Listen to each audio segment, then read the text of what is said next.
अरे वा वा, ताली ताली ताली।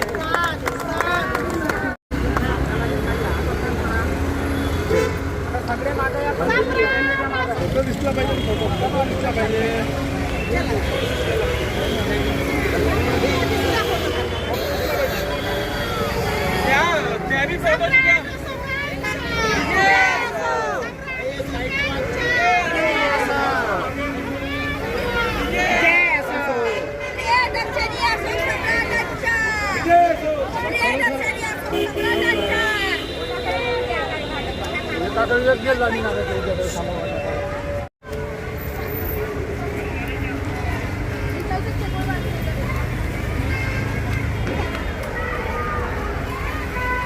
जय भीम। मी शरद सौर पगार, एक समाजकर्ता दीक्षाभूमीवर मी गेल्या 2 वर्षापासून काम करत आहे आणि माझं काम आहे खास बाबासाहेबांच्या धर्माचा प्रचार म्हणजे लायब्ररी आणि बुद्धविहार म्हणजे बुद्धांचं किंवा आपल्या समाजाप्रती मुलांचं भविष्य उज्ज्वल करणं। त्यासाठी मी लायब्ररीचं मी निर्माण करतोय।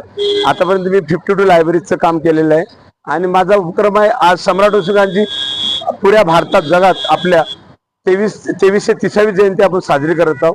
आणि सम्राट अशोकने जी कलिंग युद्ध केल्यानंतर जे परिवर्तन झालं, तर मी म्हणतो मी चांगला उच्च शिक्षित आहे, मी पण बाबासाहेबच्या विचारांना प्रेरित होऊन जसं आपण काहीतरी समाजासाठी काही योगदान करावं त्याकरिता मी आज रॅली आपण आज निर्माण केलेली आहे। सम्राट अशोकांचा परिचय खूप मोस्ट आहे, खूप वास्ट आहे।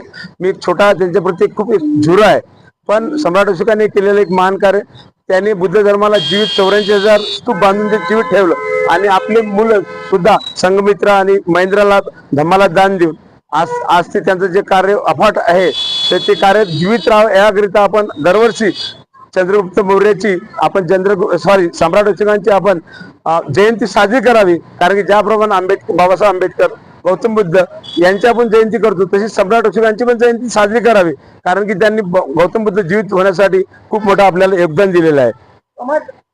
समाज बांधवांना काय एक अपील करू? माझं असंच आहे की सर, आपण जसं धम्माप्रती जागृत राहून दानप्रमिता, आपल्याला धम्माचा विकास करायचा असेल तर जागृत राहून समाजसेवा, दानप्रमिता आणि समाजाचं अस्तित्व जर निर्माण करायचं असेल तर बुद्धांचा मार्ग, कारण की सर्व जग म्हणत आहे बुद्धांचा मार्ग, आम्हाला युद्ध नको बुद्ध हवा, हे सर्वांचे मन आहे। तर बुद्धाला जीवित ठेवण्यासाठी आपल्याला हे सामाजिक घडामोडी करावंच लागतील सर।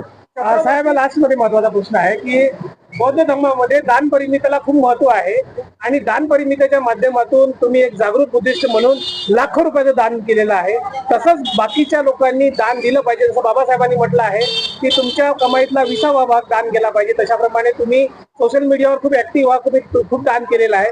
समाजाला काय संदेश द्याल दानपरिमितेच्या बाबतीत? माझं सर म्हणणं आहे की मी माझ्यानुसार समाजाच्या प्रत्येक व्यक्तीने समाजासाठी दानपरिमिता केलीच पाहिजे, पण बाबासाहेबांच्या नियमाने 20% आहे, पण तुम्ही आपापल्या परीनं दान 100 रुपये का होईना पण समाजासाठी प्रत्येक जण दानपरिमिता करत राहाल तर नक्कीच समाजात उज्ज्वल भविष्य तुमच्या समोर येणारी पिढी तुम्हाला जागृत राहील आणि त्यांना दानपरिमिता कळेल, बुद्ध कळेल आणि आपल्या धर्माचं अस्तित्व कळेल।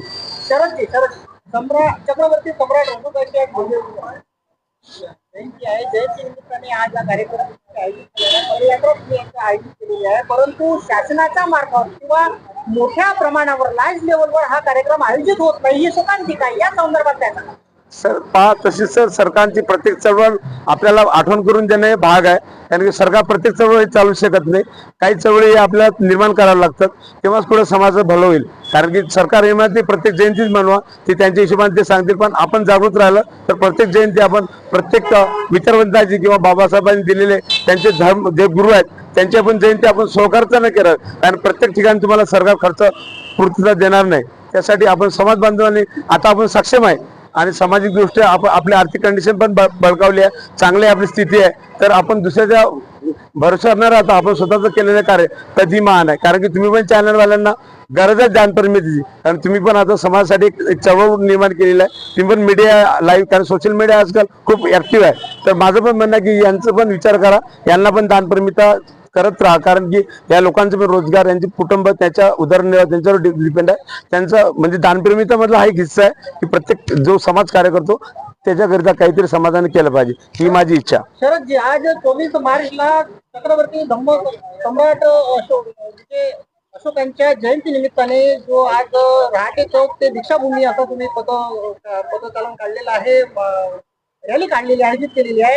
येणाऱ्या काळामध्ये अशा पद्धतीचे कार्यक्रम मोठ्या लेवलला कसे नेण्याचं काय स्वप्न आहे? सर आतापर्यंत सर आपल्या संविधान चौक मध्ये दरवर्षी, आता आपल्या उनखानामध्ये पण हा कार्यक्रम राबवत होता, पण दीक्षाभूमीवर हे आपलं पहिलंच वर्ष आहे. दीक्षाभूमीवर कधी हा कार्यक्रम राबला नाही, तर नक्कीच आपण या सुरुवात केलेली आहे. पुढे जसं लोकांचं सहकार्य आणि आपल्याला लोकांचं मोठं योगदान लाभेल, तर नक्कीच हा कार्यक्रम भव्य एक दिवस होणार. कारण की आपलं कर्ज छोट्या गोष्टीने मोठी गोष्ट निर्माण होते.